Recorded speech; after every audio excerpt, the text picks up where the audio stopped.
然后人民需要什么，50就造什么。他们最近又出了一个针对于3胎家庭的车，我们去看看这车到底适不适合3胎家庭。这店里都是最近最火的车，你看啊，最便宜的旅行车宝骏瓦力，然后这边人民的大4座50凯捷，然后这还有一个最新的宏光 mini 马卡龙，还有这太喜欢了，这个我真想整一个。哦，不对，今天这个正事是找3胎专用车，我们问问这车在不在，店里反正没有。您好，最近50是造了一个3胎专用车是吗？对，还没上市呢，在外边，我带您看一下。哦，店里没有是吧？行，走。哦，还挺大的。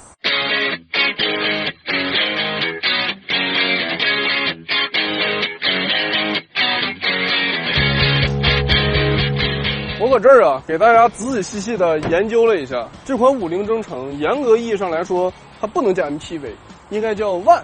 那 MPV 跟 Van 的区别是什么呀 ？MPV 一般是横置前驱的，然后主打一个家用属性。那 Van 呢，一般是纵置后驱的，兼用家用和商用。所以这款50征程，它除了这个7、8、9座的乘用版本，还有一个2座封闭式货箱的货箱版本，而且它后悬架是钢板弹簧的悬架，底盘高度也比较高，所以我觉得它真的应该算是一款Van。但是呢，这车真大呀，它车身长度有5.15米，轴距有3.18米，已经超过很多中大型 SUV 的尺寸了。最关键的是，它车高超过了1.9米，比我的坦克300多能高，这家伙肯定能装啊！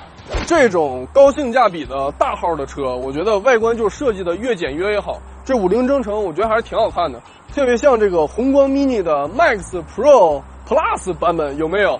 然后我们这台顶配车型，它大灯是卤素的，但是是带透镜的。然后低配车型呢是用了一个不带透镜的卤素大灯，然后我们这个顶配还有雾灯。来到侧面，你看啊，这大不大？而且侧面很简约，很舒展，对吧？轮子呢是16英寸，那确实有点小，但是配这个16寸的3角盘轮胎啊，好处就是便宜耐用，然后精髓都在这个侧滑门上了。首先说第一点，这个侧滑门它的导轨是隐藏的，这个就特别好，省得在这有个大缝不好看。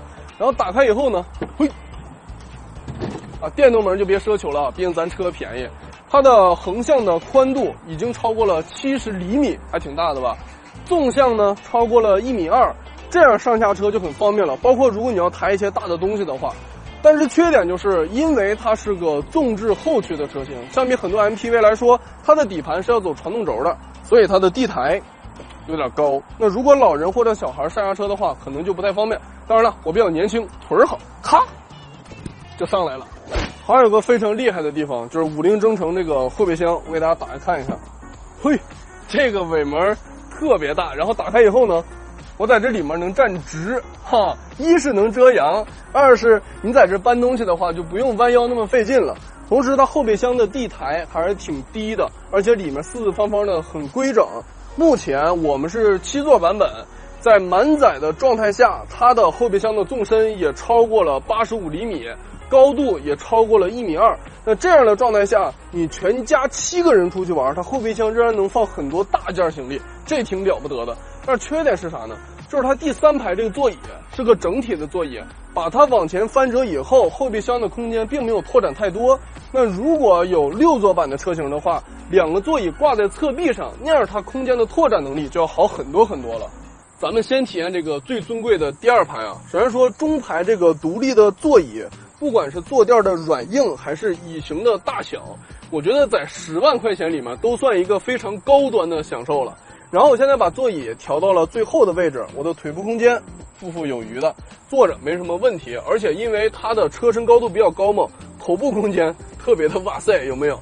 但是缺点也非常的明显。那第一个缺点就是因为它是一个纵置后驱的车型嘛，所以中间有个大鼓包，第3排的地板是明显要比第2排高不少的。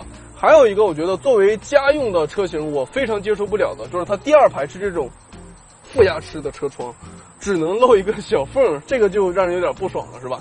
好处就是它第2排的空调特别给力，在上面有4个空调出风口，而且你还能独立的去调节风量，只吹头不吹灯，哎呀，凉的特别快。我刚刚把第2排座椅调到了1拳左右的腿部空间，目前坐进第3排还有1拳左右的腿部空间，这就非常棒了。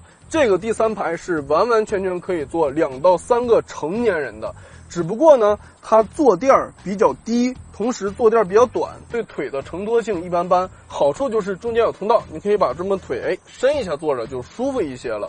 那我想批评几点啊。那第一点就是，既然你空间没问题，那为什么这不弄个头枕呢？它横向宽度是 OK 的，坐3个成年人是可以的，但这儿却没有头枕。另外就是 USB 充电口有点少，第2排有一个，第3排有一个，那你后面这4、5个人都想充电的话，是不是就有点尴尬了？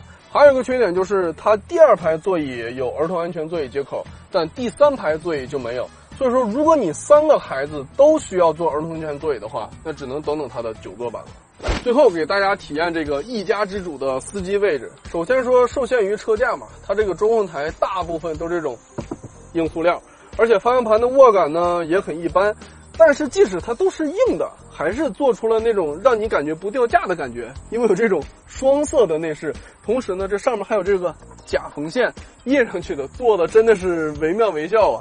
这款是一个大的钢琴烤漆面板，那我们这款车型是一个顶配车型，所以有一个8英寸的中控屏幕，屏幕里面是支持有手机互联的，同时有倒车雷达和倒车影像。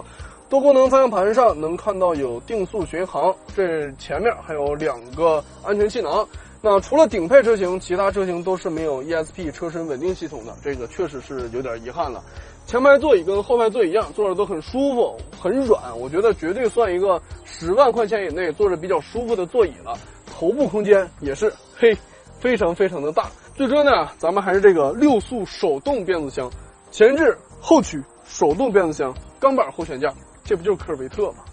虽然说这款车特别大，但是动力方面呢，它用了一个 1.5T 的涡轮增压发动机，147马力，250牛米，配了一个6速的手动变速箱，而且全系目前只有手动变速箱。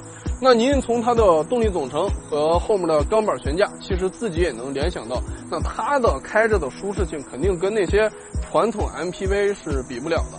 但是好在就是它正儿八经的能坐7个人，还很大，还有8座和9座版本。